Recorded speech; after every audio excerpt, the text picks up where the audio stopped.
అనగనగా ఛానల్‌కి అందరికీ స్వాగతం. పిల్లలు, ఇప్పుడు మనం తెనాలి రామకృష్ణుని కథల నుంచి 'బంగారు మామిడి పళ్ళ దానం' అనే ఒక కథను వినేద్దాం. రాయల గారి తల్లిగారు నాగాంబ గారు వారి చివరి సమయంలో మామిడి పళ్ళు తినాలని ఆశపడుతుంది. కానీ అది మామిడి పళ్ళ కాలం కాదు. ఇంక కోరిక తీరకుండానే చనిపోతారనమాట.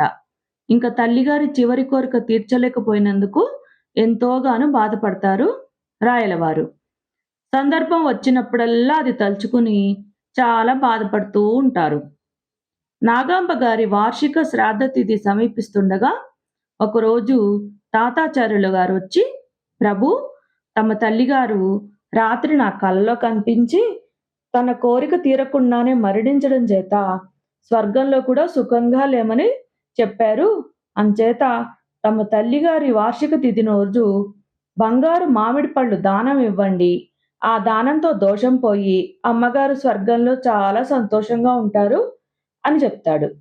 ఇంకా రాజగురువుల వారికే తమ తల్లిగారు కలలో కనిపించి ఆ మాట చెప్పేసరికి ఇంకా రాయలవారు గూడా ఇంక మరో మాట లేకుండా బంగారు మామిడి పళ్ళ తయారీకి ఆదేశిస్తారు. ఇంకా నాగాంబ గారి తిథి రోజు రాజమహల్లో రాయలవారి చెంతనే కూర్చుంటారు తాతాచార్యుల వారు.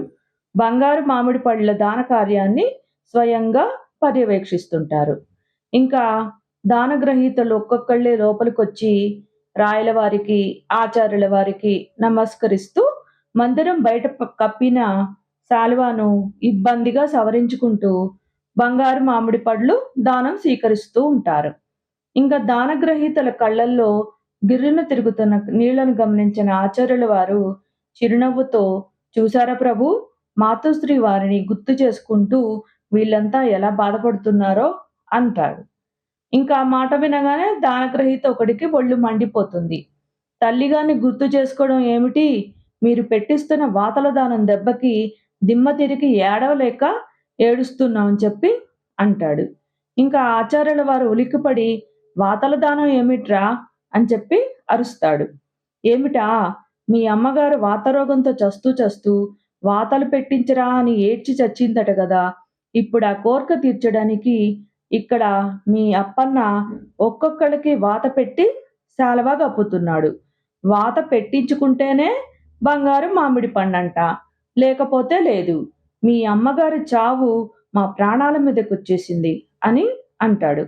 ఇంకా ఆ మాట వినగానే ఇంకా కోపంతో బయటికి పరిగెడతారు ఆచార్యుల వారు. రాజమందిరం ప్రవేశ ద్వారం దగ్గర నిలబడి ఉన్న ఒక్కొక్కళ్ళకి కొలిమిలో కాల్చిన ఇనుప చువ్వతో వీపు మీద చురుక్కున వాత పెట్టిస్తున్నాడు అప్పన్న. వాతకి తట్టుకోలేక వాళ్ళు కెవ్వున అరుస్తుంటే, ఆ ఆ మాత్రం ఓర్చుకోలేరు, వాతలకి తట్టుకోలేరు గాని బంగారు మామిడి పళ్ళు మాత్రం తేరగా కావాలేం అని చెప్పి అంటుంటాడు. ఇంకా నల్లతంబి వాళ్ళకి శాలువా కప్పుతూ మరే అని చెప్పి నవ్వుతుంటాడు. మీ అమ్మగారు వాతరగంతో పోయినప్పుడు మీరు ఒక్క వాతన్నా పెట్టించకపోతిరి. ఆ కోరిక తీరక ఆడు నరకంలో నానా అగచాట్లు పడుతూ అఘోరిస్తుందట.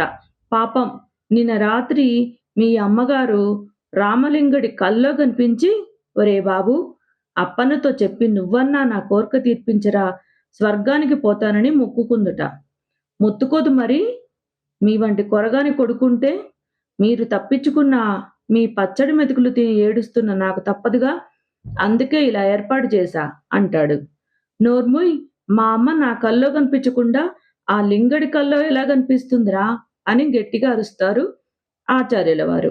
మరుక్షణం ఏం, ఎందుకు కనిపించకూడదు? రాయలవారి తల్లిగారు వారి కలలో కనిపించకుండా మీ కలలో కనిపించగా లేంది మీ అమ్మగారు నా కల్లో కనిపిస్తే తప్పేంటి అంటాడు రామకృష్ణుడు కనిపిస్తూ. ఇంకా ఆచార్యుల వారు తెల్ల మొహం వేస్తారు. అప్పుడే అక్కడికి చేరుకున్న రాయలవారు విషయం అర్థం చేసుకుని, రామకృష్ణ, ఏమిటిదంతా అని అడుగుతారు. రామకృష్ణుడు నమస్కారం చేసి, సదుద్దేశమే ప్రభు, తాతాచార్యుల వారు కూడా తమ మనోవేదన చూడలేకే ఈ దానకార్యం ఏర్పాటు చేయించారు గాని ఇందులో దురుద్దేశం లేదు.